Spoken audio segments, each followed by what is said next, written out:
Greater Vijayawada Bezawada వాసుల ఎన్నో ఏళ్ల కళ. కానీ ప్రభుత్వాలు మారినా పాలకులు మారినా ఈ కళ మరుగున పడి ఉంది. గ్రేటర్ కళను సాకారం చేయాలన్న డిమాండ్ ఒకవైపు, గ్రేటర్ సంగతి సరే తమ గ్రామాల పరిస్థితి ఏంటంటూ మరోవైపు ప్రశ్నిస్తున్నారు విలీన గ్రామాల ప్రజలు. అసలు ఇంతకు కూటమి ప్రభుత్వం రాకతో గ్రేటర్ విజయవాడ కళ సాకారం అవుతుందా? దీనిపై ప్రభుత్వం ఏమంటోంది? గ్రేటర్ విజయవాడపై విలీన గ్రామాల ప్రజల అభ్యంతరాలు, అభ్యర్థనలు ఏంటి? బెజవాడ వాసుల చిరకాల స్వప్నం, దశాబ్ద కాలంగా ఉన్న ఎదురుచూపులు అదే గ్రేటర్ విజయవాడ. ఈ కల నెరవేరేందుకు ఇప్పటికే అనేక ప్రతిపాదనలు జరిగాయి. కానీ ఈ విషయంలో ఒక అడుగు ముందుకు పడితే 4 అడుగులు వెనక్కు పడుతున్నాయి. ప్రభుత్వాలు మారినప్పుడు హడావిడి చేయటం, సభలు, సమావేశాలు, ప్రతిపాదనలంటూ పెద్ద ఎత్తున ప్రచారం చేయటం తప్ప ఆచరణలో మాత్రం అడుగు కూడా ముందుకు పడటం లేదు. ప్రస్తుతం విజయవాడ నగరం శరవేగంగా విస్తరిస్తోంది. నగరం చుట్టుపక్కల inner ring road, outer ring రోడ్ల నిర్మాణం జరగటం, నగరంలోకి విజయవాడ రూరల్ మండలాలతో పాటు అనేక గ్రామాలు కలిసిపోవటంతో పాటు గ్రేటర్ విజయవాడగా మార్చాలనే డిమాండ్ కొంతకాలంగా వినిపిస్తోంది. 2011లో గ్రేటర్ విజయవాడ దిశగా అడుగులు వేసిన నాటి నుంచి ఇప్పటి వరకు ప్రకటనలు, ప్రచారాలు, ఆర్భాటాలకు మాత్రమే పరిమితమైందనే చెప్పాలి.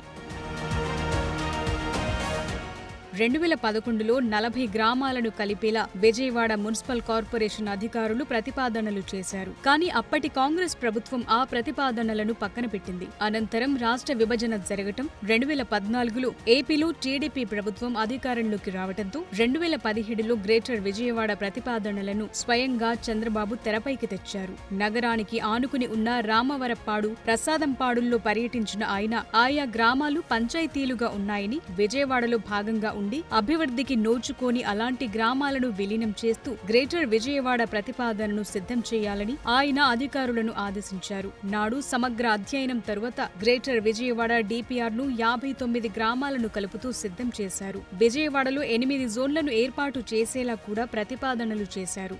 ఇక ఎన్నికలు రావటంతో గ్రేటర్ ప్రతిపాదన దస్త్రం మూలన పడింది. ఇక 2019లో వైసీపీ ప్రభుత్వం అధికారంలోకి వచ్చాక మళ్లీ ప్రతిపాదనలు మారాయి. గ్రేటర్ విజయవాడ ప్రతిపాదన తెరపైకి తెచ్చి 56 గ్రామాలను కలుపుతూ గ్రేటర్ విజయవాడను ఏర్పాటు చేయాలని ప్రతిపాదనలు సిద్ధం చేశారు. కానీ చివరకు 29 గ్రామాలకు మాత్రమే దాన్ని కుదించారు. వైసీపీ ప్రభుత్వం సిద్ధం చేసిన గ్రేటర్ విజయవాడ కూడా కార్యరూపం దాల్చకుండానే మరుగున పడింది. మరోవైపు ఏపీలో కూటమి ప్రభుత్వం అధికారంలోకి మరోసారి రావటంతో ఎట్టి పరిస్థితుల్లోనూ గ్రేటర్ విజయవాడ కలను సాకారం చేయాలని ప్రభుత్వం ఆలోచిస్తోంది. అందుకోసం ఇప్పటికే ప్రణాళికలు సిద్ధం చేస్తోంది. గ్రేటర్ విజయవాడలో ఏ గ్రామాలను విలీనం చేయాలనే అంశంపై అధికారులు ఇప్పటికే ప్రాథమిక కసరత్తు పూర్తి చేశారు. సుమారు 45 గ్రామాలతో గ్రేటర్ విజయవాడను ఏర్పాటు చేయాలని ప్రణాళికలు సిద్ధం చేస్తున్నారు. వాటిలో నగరానికి సమీపంలో ఉన్న వైఎస్ఆర్ తాడిగడప మున్సిపాలిటీలోని కానూరు, తాడిగడప, పోరంకి, యనమలకుదురు, కొండపల్లి, ఇబ్రహీంపట్నం, పెనమలూరు, గంగూరు, గోశాల, ఈడ్పుగల్లు, పునాదిపాడు, కంకిపాడు, వేల్పూరు, ఉప్పులూరు, రామవరప్పాడు, ప్రసాదంపాడు, ఎనికేపాడు, నిడమనూరు, ఆత్కూరు, గూడవల్లి, కేసరపల్లి, వెంకట నరసింహాపురం, అజ్జంపూడి, బుద్ధవరం, గన్నవరం, వెదురుపావులూరు, సవారిగూడెం, జక్కుల నెక్కలం, రామచంద్రపురం, పురుషోత్తపట్నం, బీబీగూడెం, చినఔటపల్లి, అల్లాపురం, నున్న, పాతపాడు, పీనైనవరం, అంబాపురం, జక్కంపూడి, గొల్లపూడి, తుమ్మలపాలెం, గుంటుపల్లి, రాయనపాడు, మల్కాపురం, పైడూరుపాడు గ్రామాలను విలీనం చేస్తూ 343 చదరపు కిలోమీటర్లతో గ్రేటర్ ప్రతిపాదన సిద్ధం చేయాలని అధికారులు భావిస్తున్నారు.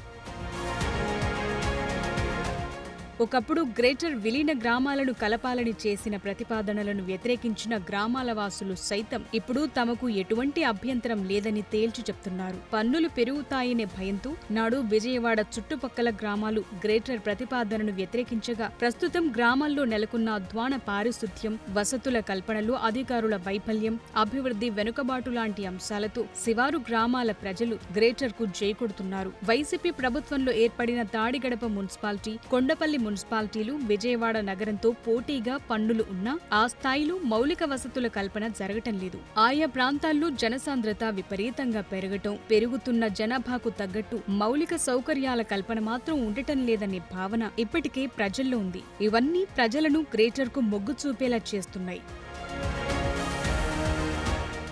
గ్రేటర్ దిశగా కూటమి ప్రభుత్వం అడుగులు వేస్తుంది. మరి ఈసారైనా ప్రకటనలకు పరిమితమవుతుందా లేదా గ్రేటర్ విజయవాడగా తీర్చిదిద్ది అభివృద్ధి చేస్తుందా అనేది వేచి చూడాలి.